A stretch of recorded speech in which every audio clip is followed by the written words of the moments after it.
Greetings and salutations. I am Captain Tom Mengesha, United States Army retired and the former adjutant for Base Support Battalion North out of Camp Beer in Kuwait. Folks, I got some great news. Well, great news if you have millions and millions of dollars and you want to immigrate to the United States or visit the United States or establish some sort of residency in the United States. And that is the proposed new Donald Trump Gold Card. So what is the Gold Card, you may ask? Well, what I did is I put together a video to kind of explain it. We're going to show it and we're going to talk about it when it's done. Oh, and before we begin, if you have not subscribed to my channel, go ahead and subscribe. I'm sure you will not be disappointed. In a move that has sparked both excitement and controversy, President Donald Trump announced a new pathway to American residency, the Gold Card visa.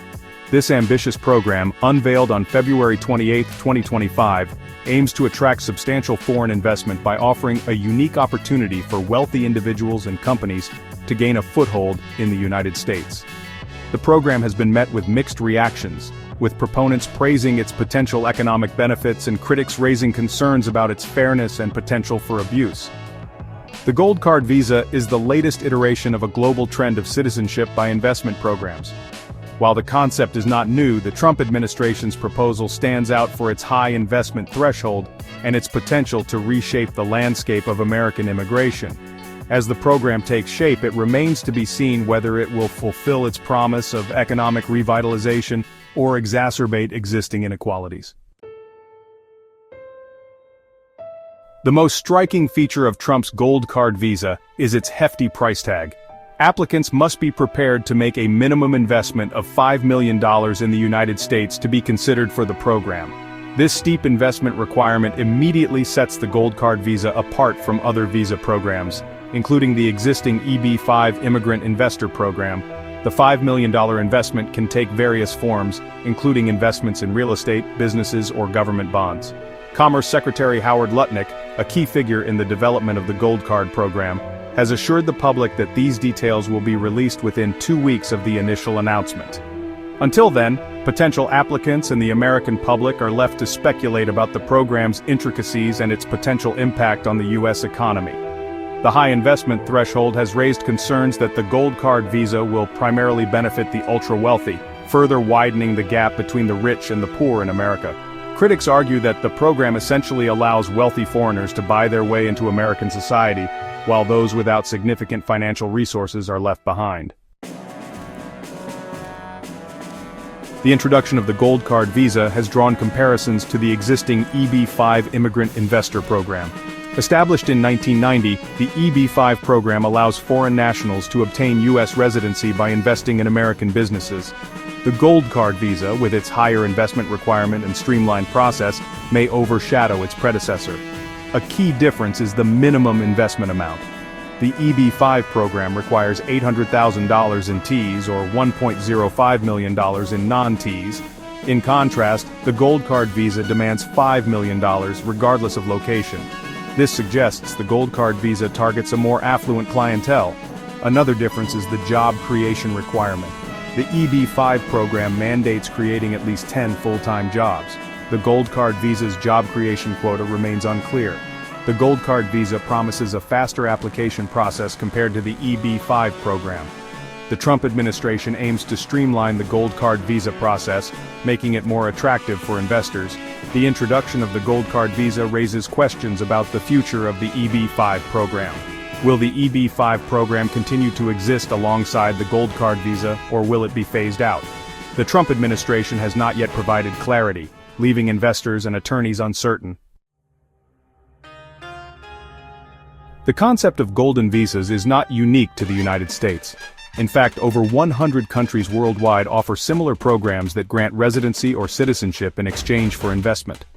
These programs vary widely in their investment requirements, eligibility criteria, and benefits offered. However, they all share a common goal to attract foreign investment and stimulate economic growth. One of the most well-known golden visa programs is Canada's Startup Visa program.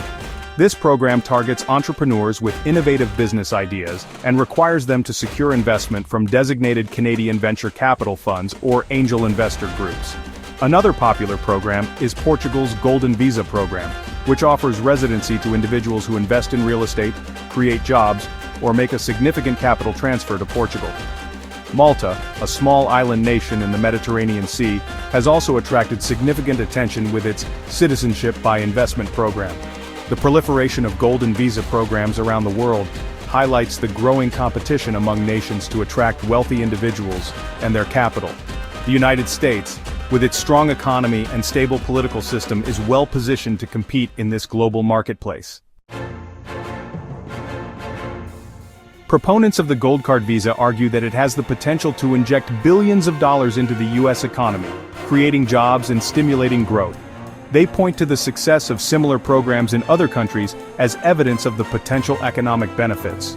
The influx of foreign investment could be particularly beneficial for certain sectors of the American economy, such as real estate, technology, and infrastructure.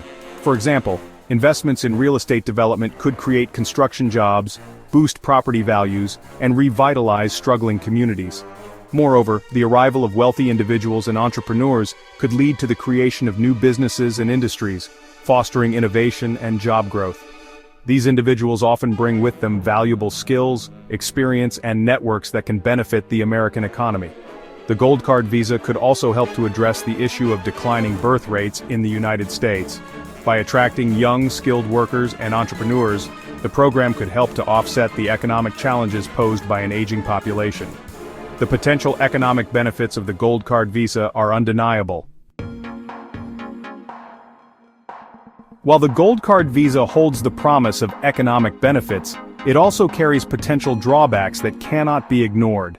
Critics argue that the program could exacerbate existing inequalities, create tax loopholes, and fuel housing bubbles in major cities. One of the most significant concerns is that the Gold Card visa could turn the United States into a tax haven for the ultra-wealthy. The program's tax implications are still unclear, but there are concerns that Gold Card holders could be exempt from paying United States taxes on their overseas income. This could create a two-tiered tax system, where wealthy foreigners pay less in taxes than American citizens. Another concern is that the influx of foreign investment could drive up housing prices in desirable locations, making it even more difficult for ordinary Americans to afford to live in major cities.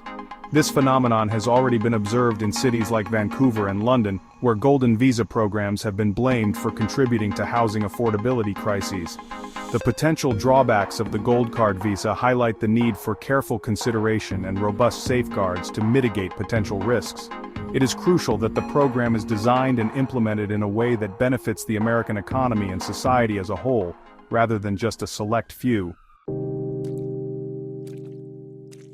The announcement of the Gold Card visa has elicited a wide range of reactions from experts in immigration law, economics, and public policy.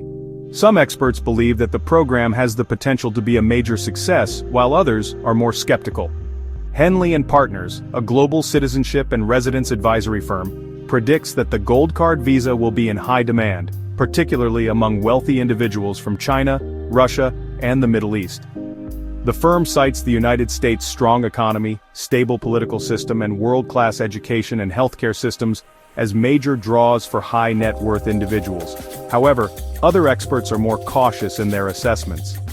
They point out that the success of the program will depend on a number of factors, including the specific details of the program, the global economic climate, and competition from other countries offering similar programs. Some experts have also expressed concerns about the potential for fraud and abuse. The mixed bag of predictions from experts highlights the uncertainty surrounding the Gold Card visa. The implementation of the Gold Card visa faces potential legal and legislative hurdles. The EB-5 program, which the Gold Card visa is designed to replace, was recently extended to 2027. This means that any changes to the EB-5 program, including its replacement with the Gold Card visa, would require congressional approval. Former President Trump has asserted that he has the authority to implement the Gold Card visa without congressional approval, citing his executive power over immigration matters. However, this claim is likely to be challenged in court. Furthermore, the transition process for existing EB-5 applicants remains unclear. The legal and legislative uncertainty surrounding the Gold Card visa could create confusion and delays for potential applicants. It is crucial that the Trump administration clarifies these issues and works with Congress to ensure a smooth and transparent implementation process. The future of the Gold Card visa remains uncertain. The program's success will depend on a multitude of factors, including the final details of the program, the global economic climate, the political landscape in the United States, and the effectiveness of its implementation. If successful, the Gold Card visa could attract billions of dollars in foreign investment, create jobs, and boost the United States economy. However, if not carefully designed and implemented, the program could exacerbate existing inequalities, create tax loopholes, and fuel housing bubbles. The Gold Card visa represents a significant shift in United States immigration policy, placing a greater emphasis on wealth as a criterion for entry. As the program unfolds, it will be crucial to monitor its impact and engage in thoughtful debate about its implications for American society. So what do you think about that? The gold visa, the Trump gold visa. Let me share some of my thoughts about the gold visa. Obviously, people from around the world would love to come to the United States. After all, the United States is a wonderful place to live and travel and has the safety and security that many other countries don't have. The problem that I have with, or the potential problem that I have, well, actually it's a problem that I have with the Trump gold visa is that in order to qualify for the Trump gold visa, you have to have an investment of a minimum of $5 million. Well, some of you all may say, well, what's the problem with that? The problem with that is part of the wonderment, if you will, the joy of the United States is its ability and its petition or claim to open up its borders to everyone. Now, everyone obviously are people who are lawful citizens, potential citizens, people who have goodwill and things like that. And when you have such a high threshold, you are leaving out a great number of people.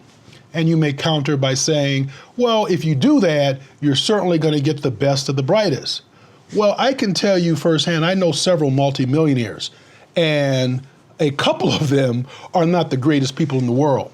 One of them is an outright demon as far as I'm concerned. So having money does not necessarily make you a wonderful person, and not having money does not make you a not so good person. And if you're going to have a threshold, or if you're going to open up or make it easier for people to come in, which is certainly good if they have the right intentions, but you have to be careful that you're not creating a pathway for people with money. After all, Osama bin Laden had millions of dollars, and we all know how that ended up with Osama bin Laden. So money in and of itself should not be the determining factor. But I also understand some of the benefits of the proposed Trump gold visa, and certainly investing in real estate in the United States and the potential to open jobs. And by the way, that is just a potential, because the predecessor, or what we have now, the EB-5, there are some sort of requirements, and I believe it's around, you have to create at least 5 jobs. What's not exactly sure how many jobs you're going to create, even with a $5 million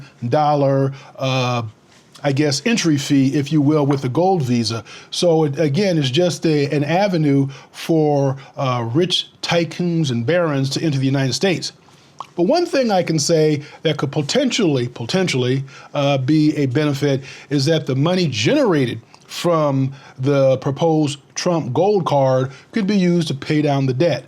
So if you have 100,000 people and that give $5 million, do the math and think about all the money that's going to generate to pay down the debt. But I can tell you, if the money received is not actually used to pay down the debt, but used for things that's actually going to create more debt or not contribute to the reduction of the debt, what exactly are you achieving? So what do you all think about the proposed new Trump gold card? Is that something that you think the United States needs, or do you think it's going to just be a pathway for rich tycoons from around the world to benefit with all the safety and security that the United States has to offer? Let me know what you think about it. So with that, I wish you all blessings and blessings. Shalom. Call on, Thomas Mingay.